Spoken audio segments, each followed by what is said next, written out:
Hari itu, Sumatera tidak lagi tenang. Langit yang biasanya cerah mulai berubah perlahan. Awan pekat menggantung rendah, angin kencang menggoyang pohon kelapa. Dan hutan yang luas terasa seperti menahan napas. Di kejauhan, sebuah fenomena langka mulai terbentuk.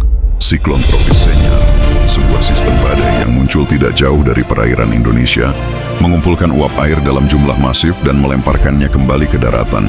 Tekanannya rendah, anginnya kuat, dan setiap putarannya membawa hujan yang tak lagi bisa dikendalikan. Hujan turun tanpa henti. Bukan sekadar hujan deras. Ini hujan yang mencabut akar pohon, menghancurkan dinding tanah, dan mengubah sungai kecil menjadi arus penghancur. Sungai yang biasanya tenang berubah menjadi lumpur bergulung. Air bah menerjang, membawa kayu gelondongan, potongan rumah, dan apapun yang dilewatinya. Jembatan yang kokoh runtuh seketika, seakan tak pernah dibangun. Satu persatu rumah tenggelam di tengah derasnya banjir bandang. Banyak desa hanya menyisakan atap, dan di atas atap itu manusia berdiri menunggu pertolongan. Di antara angin yang meraung dan langit yang tidak bersahabat, mobil-mobil dihanyutkan seperti mainan. Jalan raya ambruk menyebabkan kemacetan panjang yang tak bisa bergerak. Ada bukit-bukit gundul yang dulu hijau. Tanah longsor turun perlahan, kini tak lagi mampu memegang tanahnya sendiri. Bumi bergerak seperti ombak, tapi tanpa bisa dihentikan. Menelan rumah, menutup perkampungan, merenggut apapun yang berada di jalurnya. Danau yang dulu memesona berubah menjadi tumpukan kayu mengapung. Jejak dari apa yang kita ambil tanpa pernah mengembalikan. Banyak yang belum tahu, bencana alam tidak selalu terlihat dramatis. Kadang, tanda-tandanya justru sunyi, tersembunyi, namun meninggalkan jejak yang sangat besar. Dan jejak itu bisa kalian lihat di danau ini. Sepintas, danau ini tampak seperti dipenuhi sampah.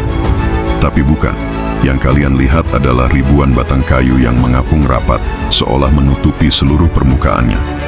Bagi warga sekitar, pemandangan ini bukan hal biasa.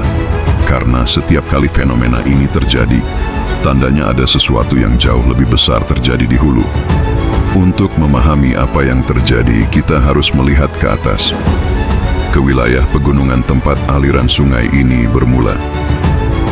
Dalam beberapa hari terakhir, kawasan itu dilanda siklon Senyar, badai siklonik yang membawa angin kuat, hujan ekstrim, dan tekanan rendah yang menyebabkan longsor di berbagai titik.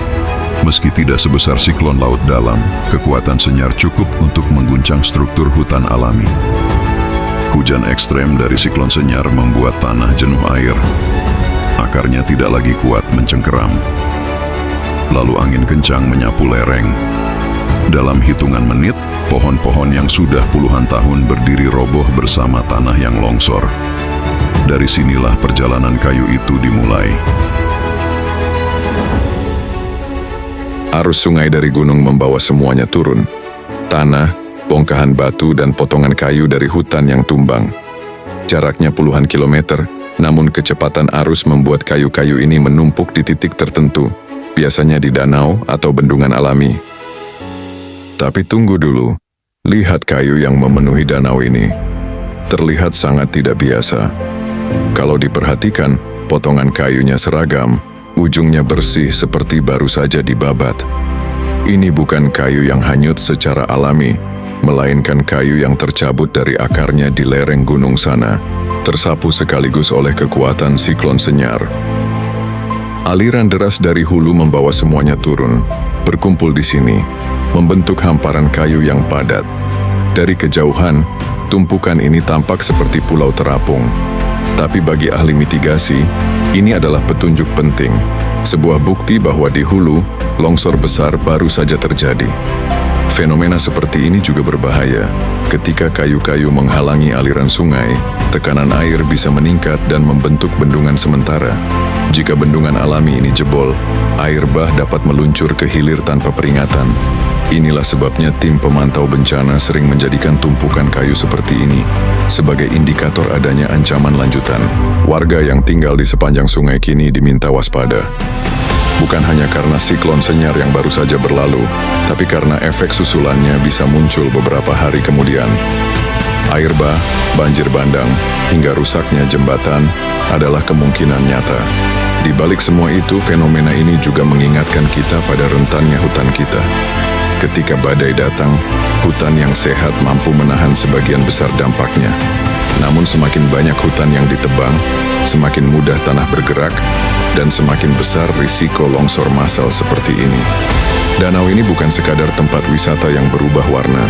Ini adalah catatan alam, pesan diam yang mengatakan bahwa ada sesuatu yang harus diperbaiki di atas sana,